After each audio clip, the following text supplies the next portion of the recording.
ফেললাম টক তরকারি, তার সাথে এই যে কালা বেগুন, টমেটো, ইলিশ মাছ। এখন গরম গরম ভাতের সাথে খাবো। আর রান্নাটা আজকে কেমন হয়েছে প্লিজ সবাই কমেন্ট করে জানাবেন। আসসালামু আলাইকুম, কেমন আছেন সবাই? আশা করি খুবই ভালো আছেন। আজকে দুপুরে কি কি রান্না করব আপনাদের সাথে শেয়ার করতেছি। প্লিজ সবাই পাশে থাকেন এবং দেখেন আজকে দুপুরে আমাদের কি কি রান্না হবে। খুবই সাধারণ রান্না। এই যে দেখা যাচ্ছে কালো বেগুন আর হচ্ছে টমেটো। এখন কালো বেগুন আর টমেটো দিয়ে কি রান্না করব সবাই তো জানতে চাইবেন, তাই না? তাই বেশি দেরি করব না, বলে দিচ্ছি।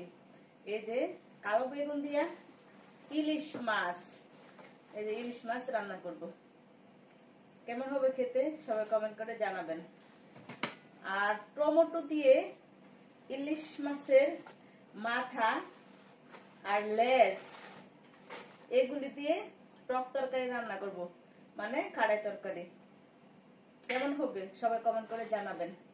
ইলিশ মাছ রান্না করার জন্য বেগুনগুলি কেটে নিচ্ছি, তারপর এখন ইলিশ মাছগুলি ভেজে নিচ্ছি। আর টক তরকারি রান্না করার জন্য টমেটোগুলি কষিয়ে নিচ্ছি। এই হচ্ছে আজকে আমাদের দুপুরের খাবার।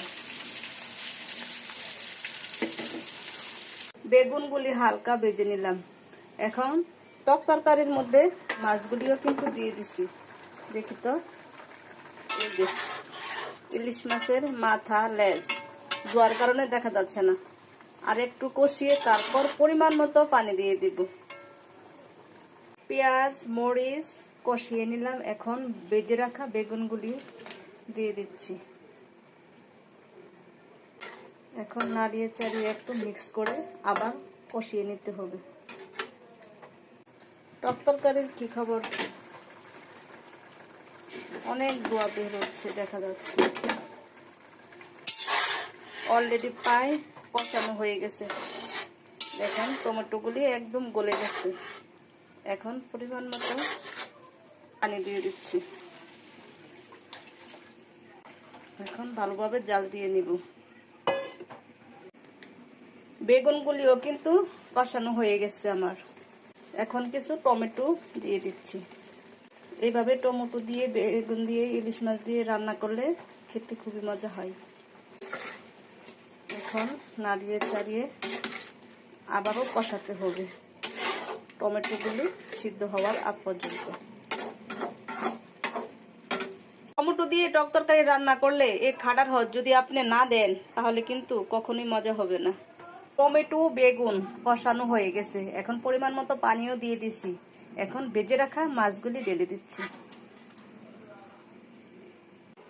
ভালোভাবে নাড়িয়ে চাড়িয়ে আরেকটু রান্না করলে হয়ে যাবে আজকের দুপুরের খাবার। ইলিশ মাছ টমেটো কালো বেগুন দিয়ে পাতলা ঝোল। রান্না প্রায় শেষ। এখন কিছু ধনিয়া পাতা দিয়ে দিচ্ছি।